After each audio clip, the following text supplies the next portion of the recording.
ఉపాధ్యాయులు తల్లిదండ్రులు వారి పిల్లలతో ఒక సమావేశాన్ని రాష్ట్రం మొత్తం అన్ని జిల్లాలను ఏర్పాటు చేసిన మన యువ మంత్రి నారా లోకేష్ కు స్థానిక శాసనసభ్యులు నరేంద్ర వర్మ కృతజ్ఞతలు తెలియజేశారు. తల్లిదండ్రులు ఉపాధ్యాయుల ఆత్మీయ సమావేశంను బాపట్ల మున్సిపల్ హైస్కూల్ ఆవరణలో నిర్వహించారు. ముందుగా బాపట్ల మున్సిపల్ హైస్కూల్ ఎన్నుకొని ప్రభుత్వం ఏర్పాటు చేసినాక దూరదృష్టి, నిజాయితీ రాష్ట్రాన్ని ఎలా గాడిలో పెట్టాలి అని నిరంతరం ఆలోచిస్తూ ప్రణాళికలను సిద్ధం చేస్తూ అధికారుల్ని నారా లోకేష్ సన్నద్ధం చేస్తున్నారని నరేంద్ర వర్మ అన్నారు. ప్రజాప్రతినిధులుగా ఎన్నుకున్న ఎమ్మెల్యేలను మినిస్టర్ అందరినీ కలుపుకొని ముందుకు వెళుతున్నారని అన్నారు.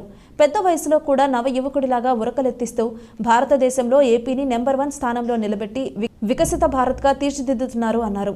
రానున్న 47 సంవత్సరాలలో భారతదేశంలో రాష్ట్రం ప్రథమంగా ఉండాలని ఇప్పటి నుంచి ఆలోచిస్తూ మన ప్రాంతానికి వచ్చిన ముఖ్యమంత్రి నారా చంద్రబాబు నాయుడుకి మా బాపట్ల నియోజకవర్గ ప్రజల తరపున, తల్లిదండ్రుల తరపున, విద్యార్థుల తరపున, అలాగే జిల్లా అధికారుల తరపున స్వాగతం పలికారు.